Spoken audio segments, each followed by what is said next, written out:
Hello everyone, आप सभी का हमारे चैनल पे स्वागत है बच्चों।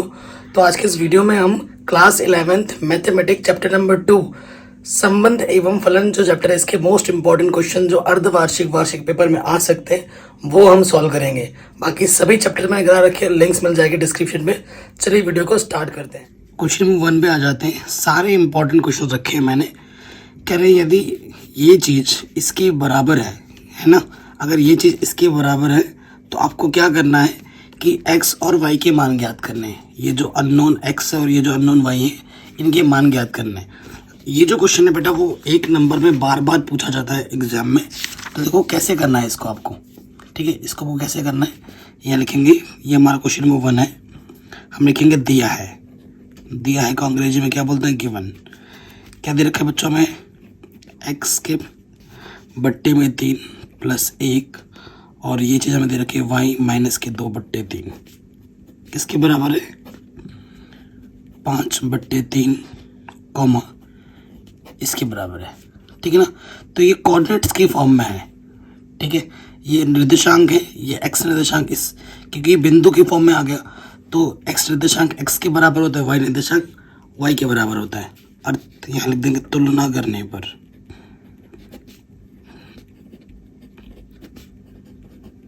ठीक है। तुलना करने पर देखो यहाँ से ये चीज़ x/3 प्लस 1 किसके बराबर आ जाएगा, 5/3 के। इसके बट्टे में कुछ नहीं तो लॉसोपा ले लो, 3 एक कम 3, ये तो हल करना आता ही होगा। इसके बट्टे में 3, इसके बट्टे में 3 कैंसिल, x + 3 यहाँ 5 बचा, प्लस का 3 इधर के क्या हो जाएगा, -3। तो x का मान कितना आ गया, 2, पहला आंसर, ठीक है। पुनः देखो अब y कोऑर्डिनेट इसके बराबर आ जाएगा, यानी कि यहाँ से ये चीज़ आ जाएगी तो लॉसोपा क्या आ जाएगा, 3y, ठीक है। इसके बट्टे में कुछ नहीं तो ले लोगे यहाँ से, ये चीज़ हो जाएगी।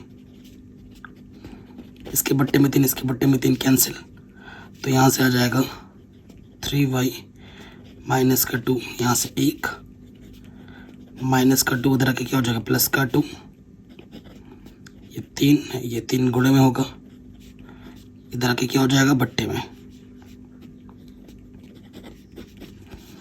तो y का मान क्या आ गया, 1। आपसे क्या पूछा गया था कि x का और y का मान क्या होगा, बताइए। हो गया आराम से, कोई दिक्कत कोई परेशानी नहीं, पहला क्वेश्चन खत्म। अगले क्वेश्चन पे आ जाता है। ये भी एक नंबर में पूछा जाता है। क्या कहते हैं, अगर ये G है और ये H है तो G क्रॉस H और H क्रॉस G बताइए। और साथ ही साथ ये बताना है कि G cross H, H cross G आपस में बराबर होंगे। क्रॉस का मतलब कार्तीय गुणन, क्रॉस मल्टीप्लिकेशन, ठीक है। कार्तीय गुणन को क्या बोलते हैं, कार्टेशियन प्रोडक्ट बोला जाता है अंग्रेजी में। तो ये हमारा क्वेश्चन नंबर 2 आ गया। हमें क्या दे रखा है बच्चों, दिया है को गिवन लिखते हैं अंग्रेजी में, है ना। क्या दे रखा है, G 7,8 दे रखा है और H हमें दे रखा है 5, 4, 2, ठीक है। सो हमें क्या निकालना है, G क्रॉस H, बहुत ही आसान होता है। ये 7 है, ये G कार्तीय गुणन H 5, 4, 2, सिंपल है एकदम। 7 की पोजीशन फिक्स करो, 7 के साथ 5 आएगा, 7 के साथ 4 आएगा, 7 के साथ 2 आएगा। 8 की पोजीशन फिक्स करो, 8 के साथ 5 आएगा, 8 के साथ 4 आएगा और 8 के साथ 2 आएगा, ठीक है। ये तो हमारा G क्रॉस H निकल गया। अब H क्रॉस G निकालना है तो H अब की बार पहले आ जाएगा 5, 4, 2 और G आपका बाद में आएगा 7, 8। 5 की पोजीशन फिक्स करो, 5 के साथ 7 आएगा, ठीक है। 5 के साथ 7 आएगा, 5 के साथ 8 आएगा। फिर 4 की पोजीशन फिक्स करो, 4 के साथ 7 आएगा, 4 के साथ 8 आएगा। फिर 2 की पोजीशन फिक्स करो, 2 के साथ 7 आएगा और 2 के साथ 8 आएगा, ठीक है, देखने से ही पता लग रहा है और आपको पता भी है नोट कि जो G क्रॉस H है वो H क्रॉस G के कभी नहीं होगा। ठीक है, कभी नहीं होता, ये बराबर कभी नहीं होते। आराम से हो गया, कोई दिक्कत कोई परेशानी नहीं होगी। किसी भी क्वेश्चन में थोड़ा डाउट दिक्कत हो तो वीडियो को एक बार दोबारा देखें। मेन चीज़ है बच्चों आपके एनसीईआरटी अच्छे से कंप्लीट हो। अगला क्वेश्चन आपसे क्या बोल रहे हैं, कार्तीय गुणन A क्रॉस A में 9 अवयव है। ठीक है, जिनमें ये चीज़ और ये चीज़ है।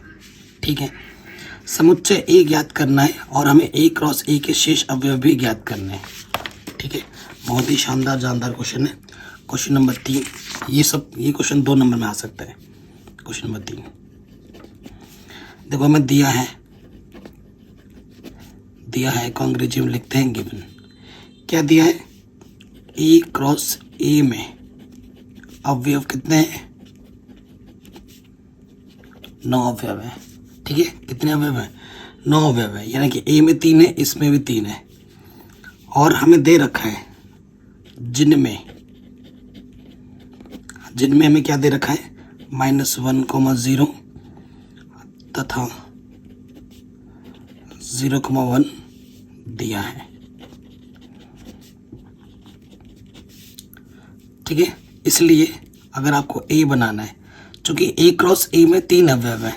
ठीक है, चूंकि A क्रॉस A में 9 अवयव है, इसलिए A में 3 3 9 होता है, तो A में कितना हो जाएगा, 3 अवयव होगा। ये तो हमें पता चल गया। ठीक है, और 3 अवयव यहाँ से देखो, 3 अवयव, क्योंकि टोटल 9 अवयव हैं A क्रॉस A में, तो A में 3 अवयव होंगे। और जो कार्तीय गुणन में ये चीज़ आ रही है, ठीक है, सो हमारा A क्या बन सकता है, -1, उसमें 0 भी आएगा और उसमें 1 भी आएगा। यही 3 अवयव होंगे। ठीक है, पहला आंसर तो ये मिल गया, आपको A निकालना था। अब प्रश्नानुसार आपको बाकी अवयव भी निकालने हैं। देखो, A क्रॉस A में ये 2 अवयव तो दे रखे हैं, बाकी अवयव भी निकालना है। तो बाकी अवयव ऐसे तो निकलेगा नहीं, हमें क्या निकालना पड़ेगा, A क्रॉस A। तो पहले A फिर क्रॉस A। ठीक है, तो वही -1 को फिक्स करो, -1 के साथ -1 के साथ 0 और फिर -1 के साथ 1, 0 ले लो, 0 के साथ -1, 0 के साथ 0 और 0 के साथ 1, फिर 1 ले लोगे, 1 के साथ -1। ठीक है, और 1 के साथ 0 और 1 के साथ 1। देखो, ये 9 अवयव है, 1 2 3 4 5 6 7 8 9। ये 2 अवयव दे रखे थे आपको, -1, 0। एक ये अवयव दे रखा था और आपको एक ये अवयव दे रखा था। बाकी आपने और निकाल देने। ठीक है, 2 अवयव दे रखे थे, आपने बाकी और 7 अवयव निकाल के दिखा दिए। तो ये आपका आंसर आ गया। ठीक है, 2 नंबर में ये क्वेश्चन इंपॉर्टेंट है। अगले क्वेश्चन में आ जाओ, 4 नंबर में। ये सारे क्वेश्चन इंपॉर्टेंट है। ये आएगा तो 3 नंबर या 4 नंबर में आ सकता है। चौथा क्वेश्चन, ठीक है, कह रहे मान लीजिए कि आपके पास ये A आपको दे रखा है। ठीक है, और ये आपके पास R एक संबंध दे रखा है। ठीक है, जहाँ X और Y इस A से आ रहे हैं, A से A का एक संबंध R लिखिए, इसके प्रांत, सह प्रांत और परिसर भी लिखिए। और ऐसे क्वेश्चन मैंने बता रखे, बहुत ही इंपॉर्टेंट क्वेश्चन है। ठीक है, और ये क्वेश्चन बहुत ज़्यादा रिपीट होते हैं। हमें क्या दिया है, एक सेट दे रखा है। ठीक है, ट्रिक के साथ जब मैंने एनसीईआरटी पढ़ाई थी, सब ट्रिक व्रिक सब बताया था। तो ए हमें दे रखा है 1 2 3, कहाँ तक जा रहा है, ये 14 तक। ठीक है, और संबंध क्या दे रखा है, R। X और Y में एक ऐसा संबंध है कि अगर 3x में से y को घटाओगे तो तुम्हें 0 मिलेगा। ठीक है, और जहाँ से ये x और y कहाँ से आ रहे हैं, इसी A से आ रहे हैं। ठीक है, तो हमें संबंध निकालना है, प्रांत निकालना है, परिसर निकालना है, कोई दिक्कत नहीं है। अब देखो, चूंकि 3x - y = 0 बोला है, तो माइनस का y इधर क्या हो जाएगा, प्लस का y। ठीक है, ये जो x है और ये जो y है वो कहाँ से आना चाहिए, इस A से आने चाहिए। ठीक है, तो मैंने आपको सब समझा रखा है। ये आपका x है और ये आपका y है, ठीक है। ये x है और ये आपका y है, और y बराबर आपका क्या है 3x है। y बराबर क्या आपका 3x है, ठीक। तो x यहाँ से लिखें, देखो जब x बराबर 1 रखोगे तो y बराबर क्या 3x, 1 × 3 3 आ जाएगा। जब x बराबर 2 रखोगे, 2 × 3 2 3 6 आ जाएगा। 3 रखोगे, 3 3 9 आ जाएगा। 4 रखोगे, ठीक है, 4 3 12 आ जाएगा। 5 लोगे, 5 3 15 हो जाएगा, ठीक है। अगर तुम x का मान 5 लोगे तो y क्या होगा 5 × 3 जो कि 15 हो जाएगा। और ये जो 15 है वो a में नहीं है, और हमसे बोला गया x के साथ साथ जो y आएगा वो भी इसी a में होना चाहिए। तो ये इसलिए हम 5 नहीं ले सकते, क्योंकि 5 लेंगे 5 तो इसमें है, लेकिन 15 इसमें नहीं है, वो बाहर से आ जाएगा और बाहर के एलिमेंट्स अलाउड नहीं है, ठीक है। तो ये चीज़ आ गई। अब देखो तो संबंध क्या होगा, ठीक है। अतः r, देखो r कैसे, 1 ने आपको 3 दिया, ठीक है, 1 ने आपको 3 दिया, 2 ने आपको 6 दिया, 3 ने आपको 9 दिया, 4 ने आपको 12 दिया, ठीक है। ये आपका आ गया संबंध r, पहला आंसर। फिर हमसे क्या बोला प्रांत, प्रांत बताओ क्या होगा। फिर हमसे बोला है परिसर बताओ क्या होगा, और फिर हमसे सह प्रांत बोला है क्या होगा। प्रांत क्या होता है, जो इनपुट आपने रखे हैं x के जितने भी सारे मेंबर्स होते हैं वो प्रांत होते हैं, ठीक है। x अक्ष के सदस्य, शॉर्टकट में ये लिख दो, है ना। तो वो क्या हो जाएंगे 1 2, जितने भी इनपुट होते हैं 3 4। और परिसर क्या होता है y x के सदस्य, जो आपका संबंध है ना। तो वो क्या है 3 6 9 12, 3 6 9 12, मतलब जो आउटपुट आता है उसका कलेक्शन हमारा परिसर होता है। अब क्षय प्रांत क्या होगा, जब भी आपको कोई सेट दिया हो, ठीक है, ये जो पूरा सेट अगर आपको दिया है और आपसे बोल रखा है कि x और y के मेंबर यहाँ से आने चाहिए, तो ये जो पूरा सेट होता है ना वो आपका सह प्रांत होता है। देखो ये पूरा है आपके पास, लेकिन अटैचमेंट सिर्फ 3 6 9 12 से हुई है, लेकिन बाकी सारे पद इस सेट के पास है, लेकिन अटैचमेंट इनके साथ ही हुई है। जो इनपुट होता है वो हमारा प्रांत है, और ये जो आउटपुट है वो हमारा परिसर है, लेकिन इस सेट के पास ये सारा कुछ है। तो ये जो सेट है 1 से लेकर 14 तक सह प्रांत ए हो जाएगा हमारा, यानी कि 1 2 3 ऐसे लिख दो 14 तक आंसर। बहुत इंपॉर्टेंट क्वेश्चन है ये, ठीक है, आराम से आ गया होगा। इसी क्रम में आ जाते हैं 5वें क्वेश्चन में। बहुत ही शानदार जानदार क्वेश्चन है। कह रहे मान लीजिए ए आपके पास 1 2 3 4 5 6 है, ठीक है, ये आपके पास है। मान लीजिए कि आर ए पर इस तरीके से परिभाषित है कि ए कॉमा बी, ठीक है, ऐसे ऑर्डर पेयर है कि ए और बी कहाँ से आ रहे हैं, इस ए से आ रहे हैं, और ए संख्या बी को यथावत भाग कर देती है। इसका मतलब है अगर ए से तुम बी में भाग देते हो तो पूरा पूरा भाग चला जाता है, दशमलव में भी नहीं, पूरा पूरा नॉर्मल भाग चला जाता है। द्वारा परिभाषित एक संबंध है। तो आर को रोस्टर रूप में लिखिए, आर का प्रांत लिखिए, आर का परिसर ज्ञात कीजिए। प्रांत परिसर निकालने के लिए तो भाई आएगा ही आएगा, दुनिया इधर से उधर हो जाए, ठीक है। क्वेश्चन नंबर 5 बहुत इजी है, आसान है। देखो सबसे पहले हमें समुच्चय दे रखा है, एक सेट दे रखा है, ठीक है। सेट दिया होगा तो वो क्षय प्रांत होता है, आपको पता ही है। सेट क्या दे रखा है 1 2 3 4 6, 5 नहीं है यहाँ पर। और आपको आर जो बोला है, ठीक है, आर क्या बोले, ए से बी में एक ऐसा संबंध है कि ए और बी कहाँ से आ रहे हैं, ए से आ रहे हैं, और संख्या ए संख्या बी को यथावत विभाजित करती है।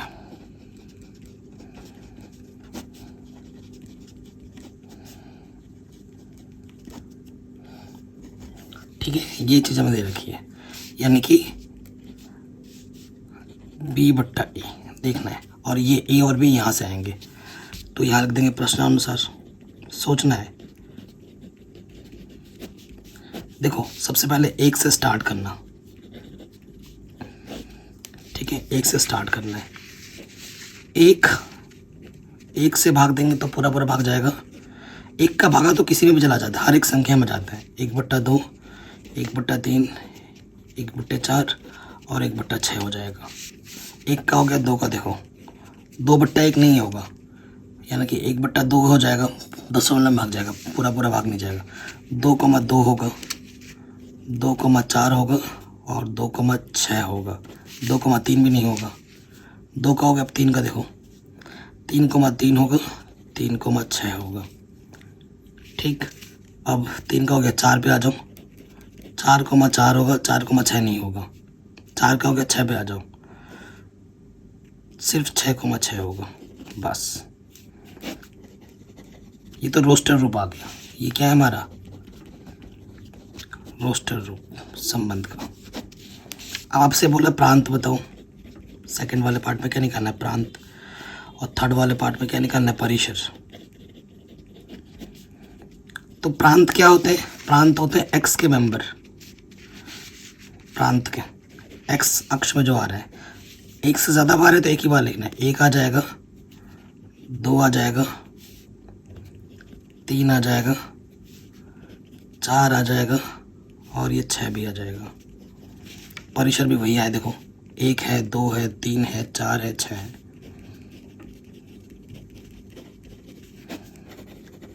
आंसर, इतना आसान क्वेश्चन था। ठीक है, अगर आपको कॉन्सेप्ट आपके क्लियर है ना, तो क्वेश्चन आपके लिए हर एक आसान है। ठीक है, आगे बढ़ते हैं नेक्स्ट क्वेश्चन में। Question number 6 most important question है। कह रहे निम्नलिखित वास्तविक फलनों के प्रांत तथा परिसर ज्ञात कीजिए। ठीक है, इनके प्रांत और परिसर हमें ज्ञात करने हैं। ये फलन है, और ये कैसे फलन है, वास्तविक फलन है। ये चीज़ हमें ध्यान में रखनी है। क्या बोला गया, वास्तविक फलन बोला गया है। और ये जो क्वेश्चन है बेटा बहुत ही ज़्यादा इंपॉर्टेंट क्वेश्चन है। ठीक है, दोनों के पार्ट हम हल करते हैं। सबसे पहले वाले पार्ट पे आ जाओ, क्वेश्चन नंबर 6 का फर्स्ट पार्ट। ठीक है, ये फर्स्ट पार्ट है हमारे पास। क्या दिया हुआ है, दिया है जो फलन f(x) है वो हमारे पास है मॉडुलस x।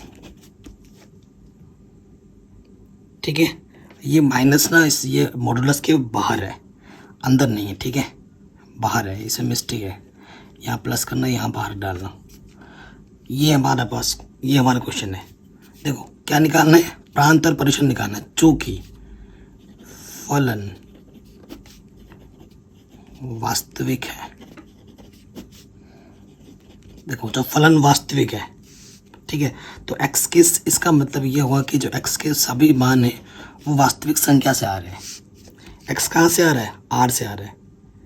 ठीक है, अगर x r से आ रहा है, इसका मतलब है x का मतलब इनपुट, तो प्रांत मेरा क्या हो जाएगा, पूरा का पूरा r, ये हो जाएगा। r का मतलब वास्तविक संख्याओं का समुच्चय, वास्तविक संख्याओं का समुच्चय। ठीक है, ये तो मेरा प्रांत हो गया।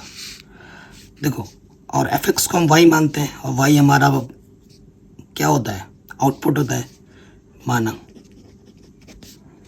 f(x) को हम क्या मानते हैं, y, तो y बराबर क्या हो जाएगा मेरे पास, माइनस के ये चीज़। ठीक है, सो x हमारा कहाँ से आ रहा है, r से आ रहा है। चूँकि x कहाँ से आ रहा है, r से आ रहा है, इसलिए y क्या हो जाएगा, माइनस के r, यानी कि y का मतलब परिसर। y का मतलब क्या होता है, आउट, x मतलब इनपुट, y मतलब आउटपुट। ठीक है, सिंपल लैंग्वेज में तो परिसर, इसलिए परिसर क्या हो जाएगा, ऋणात्मक, ये ऋण चिन्ह है, ऋणात्मक वास्तविक संख्याओं का समुच्चय। ये आपका आ जाएगा परिसर। ठीक है, पहले प्रांत निकाला हमने और फिर परिसर आ गया। काफ़ी शानदार क्वेश्चन है, एकदम आसान सा क्वेश्चन है। हो गया फर्स्ट पार्ट। अब आ जाओ सेकंड वाले पार्ट पर। ठीक है, क्वेश्चन नंबर 6 का सेकंड दिया है। जो फलन हमें दे रखा है वो दे रखा है √9 माइनस के एक्स स्क्वायर। कोई दिक्कत, कोई परेशानी नहीं है। ठीक है, कोई परेशानी नहीं है। अब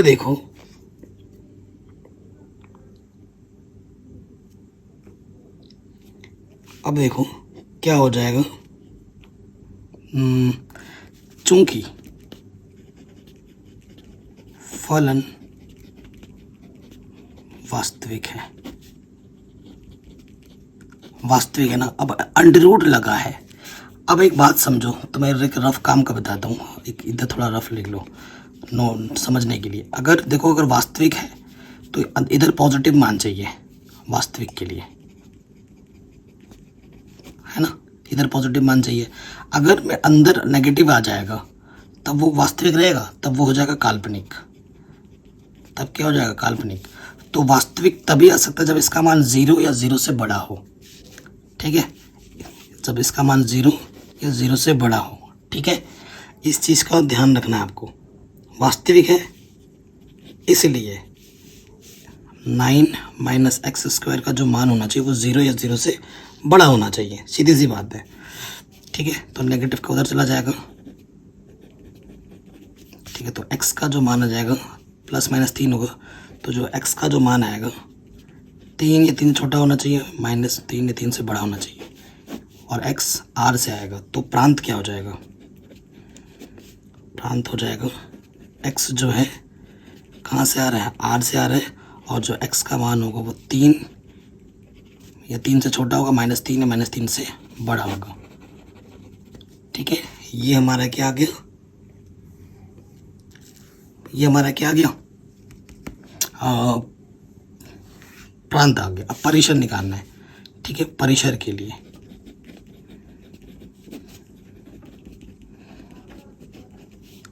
ठीक है, परिसर के लिए क्या होगा, परिसर fx को हम y मान लेते हैं, है ना। fx को हम क्या मान लेते हैं, y मान लेते हैं। अब मैं आपको दिखाता हूँ। देखो, fx को हमने क्या मानते हैं, y, तो y बराबर हो जाएगा ये चीज़। ठीक है, ये चीज़ हो जाएगा। अब तुम्हें सोचना है, देखो x का मान तुम्हारे पास ज़्यादा से ज़्यादा कितना है, 3 है। ठीक है, -3 भी है, तो तुम कुछ भी लो। यहाँ से देखो क्या हो जाएगा, परिसर क्या हो जाएगा, x का मान आप रख लो, इसके बीच में रखना है। 3 भी तुम ले सकते हो। अगर x का मान तुम 3 रखोगे तो देखो यहाँ से क्या हो जाएगा, y बराबर 9 माइनस 3 का स्क्वायर, 9 माइनस 9, ये हो जाएगा 0। 0 का रूट 0 होता है। ठीक है, तो और रखो 3 से, जैसे आप x 3 रखा, -3 भी तुम रख सकते हो, लेकिन वही आ जाएगा फिर से 0, क्योंकि बात तो वही है। -3 का स्क्वायर फिर से वही हो जाएगा, 0 आ गया। अब इससे तुम छोटा भी रख सकते हो।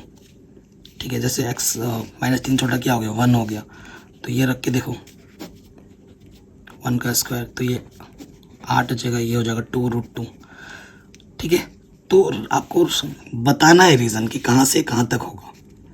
तो परिसर तुम जब रखोगे ना ऐसे चेक करके, तो सबसे बड़ी से बड़ी x का मान तुम 0 भी रख सकते हो, तो सबसे छोटी वैल्यू आपको 0 मिलेगी। और सबसे देखो x का मान तुम जब 0 रखोगे, 0 भी तुम्हारे रीज़न के अंदर है, इसी के अंदर आता है 0, तो y क्या हो जाएगा, 9 माइनस 0 का स्क्वायर √9 यानी कि 3।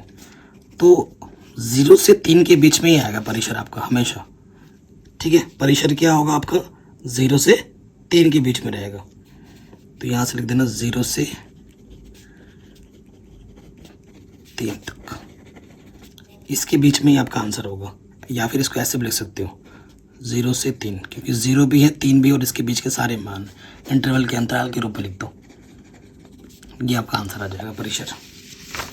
काफ़ी शानदार क्वेश्चन था, आराम से हो गया। अब ये जो 7वां क्वेश्चन है ये आता है 1 मार्क्स में, एक एक नंबर में। कह रहे एक फलन आपको ये दे रखा है, द्वारा परिभाषित है, निम्नलिखित के मान ज्ञात करने। अब ऐसे क्वेश्चन 1 मार्क्स में आते हैं,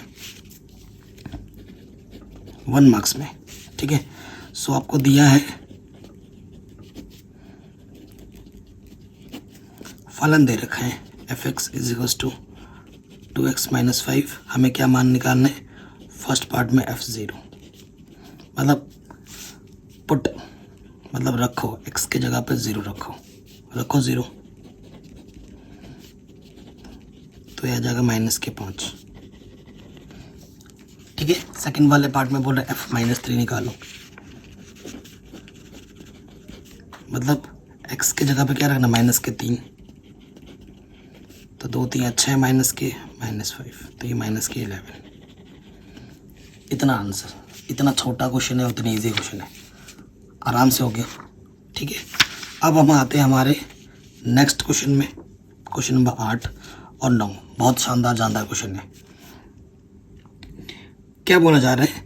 कह रहे मान लीजिए कि ये आपके पास एक फंक्शन है, एक फलन है, ठीक है, जो x आ रहा है r से r में एक फलन संबंध है, ठीक है, फलन है, r से r में एक फलन है।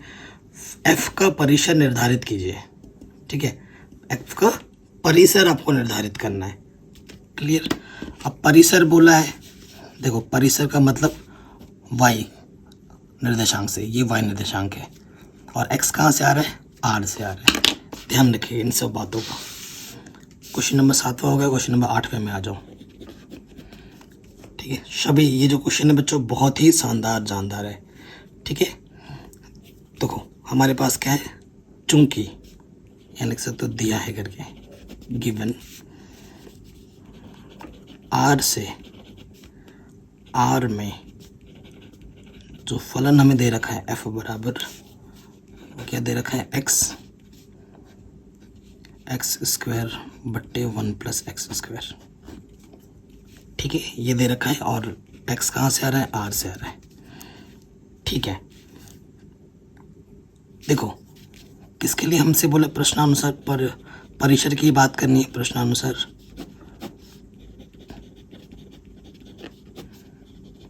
परिसर के लिए, परिसर के लिए हमें ये इसको देखना है। परिसर के लिए माना y बराबर x² बट्टे 1 + x², इसको y मान लेते हैं, ठीक है। सो यहाँ से आपको x का मान निकालना है, तिरछे गुणा कर दोगे, क्योंकि इस कंडीशन का हम उपयोग करेंगे, है ना, इसलिए सब कर रहे हैं, क्लियर। तो गुणा कर दोगे y + yx² बराबर x²। थोड़ा और हल करेंगे तो यहाँ से क्या हो जाएगा? y एक तरफ रखा, दूसरा उधर चला जाएगा, x² - के yx²।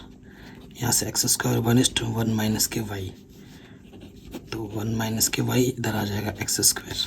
x का मान आ जाएगा अंडर के अंदर y बट्टे 1 - के y। यही तुम चाहते थे।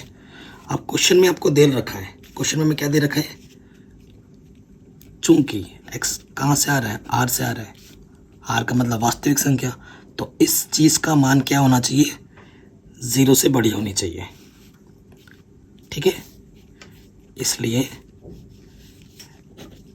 ये जो चीज़ है y 1 - y, ये भी कहाँ से आ जाएगी? r में आ जाएगी, और इसी वजह से y - 1 - y अंडर के अंदर है, इसका मान 0 या 0 से बड़ा होना चाहिए,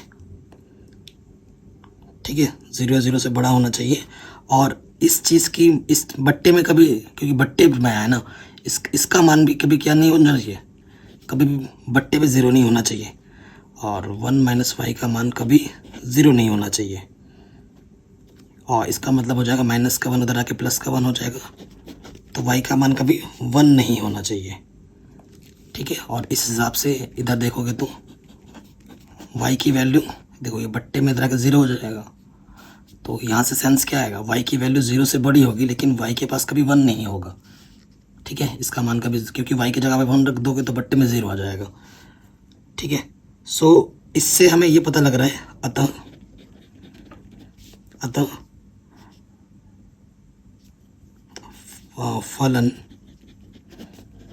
फलन का परिसर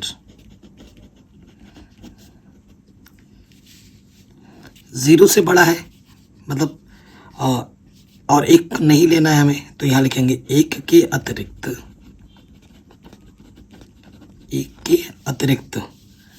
सभी 0 या 0 से बड़ा यानी कि धन है ना, पॉजिटिव धन वास्तविक संख्याओं का समुच्चय।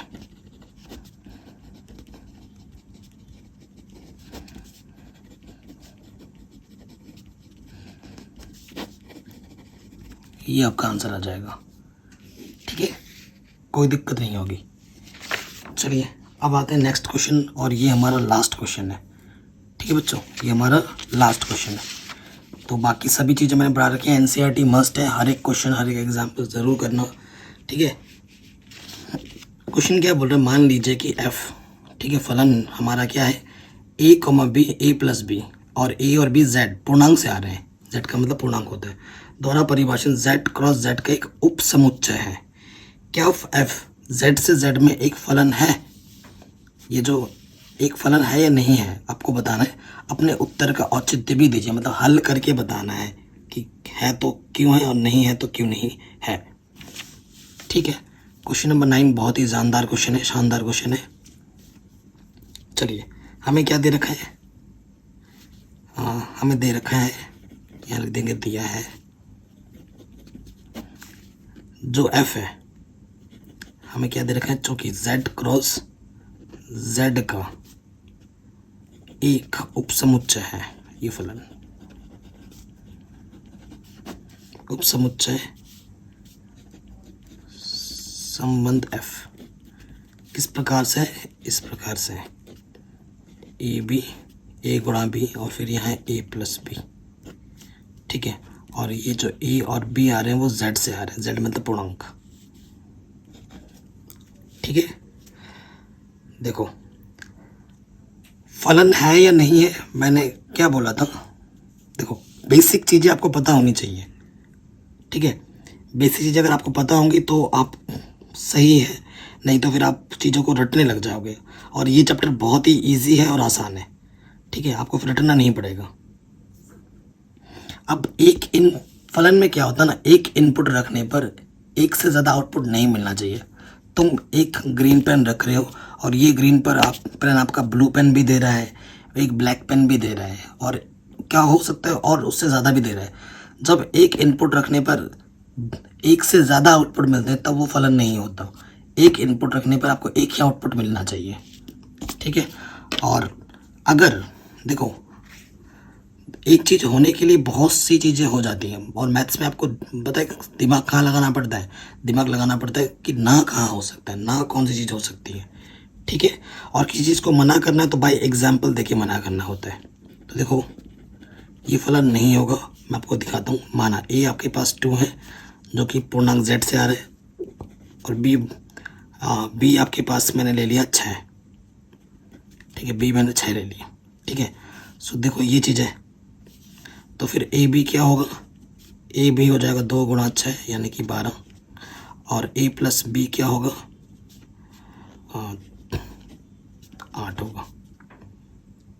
ठीक है, कोई दिक्कत नहीं है, 12,8 दे रहा है ये फलन में, कोई दिक्कत नहीं। अब देखो मैं फिर से वही ले रहा हूँ। माना ए मैंने 3 ले लिया और बी मैंने 4 ले लिया। ठीक है, बी मैंने 4 ले लिया। अब देखो ए गुणा बी करूँ, 3 गुणा 4 7 12। ठीक है, कोई दिक्कत नहीं है। और ए प्लस बी करूँगा, तो ए प्लस बी करूँगा तो कितना आ रहा है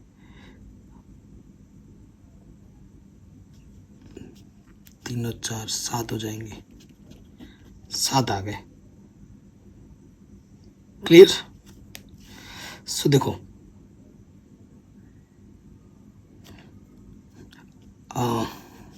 तो यहाँ से मुझे क्या मिल गया 12,7 f। अब इसका मतलब क्या हुआ, अगर मैं आपको चित्र में बना के दिखाऊँ, आप कहोगे सर ये क्या कर रहे हो। देखो 12 ने मुझे 12 ने मुझे 8 दिया और 12 ने मुझे 7 भी दिया। एक ही इनपुट दो दो आउटपुट दे रहे हैं, तो क्या ये फलन होगा? नहीं होगा। देखो मैंने ए और बी ऐसे चूज़ किए कि मुझे ए भी 12 मिले, लेकिन ए प्लस बी एक 8 दे रहा है और एक प्लस बी 7 दे रहा है, मतलब इधर भी 12 है इधर भी 12 है। एक इनपुट दो दो आउटपुट, इधर वाला इनपुट होता है इधर वाला आउटपुट होता है ना। तो एक इनपुट मुझे दो या दो से ज़्यादा जब आउटपुट देने लगते हैं तब वो फलन नहीं होता है। तो आप क्या लिखेंगे अंत में? चूँकि f के लिए प्रांत के एक ही अवयव 12 के दो प्रतिबिंब हैं, 8 व 7 है, अतः संबंध f एक फलन नहीं है।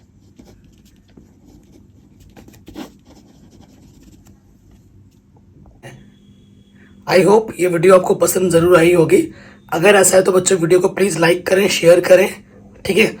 एनसीईआरटी के सारे उदाहरण, सारे क्वेश्चन आपको अच्छे से प्रैक्टिस और रिवीजन करने हैं, ठीक है। और हो सके तो इनके बाद जो कक्षा 11 की आपकी आती है ना एनसीईआरटी एग्जाम्पलर, वो करोगे तो और भी बेहतर हो जाएगा।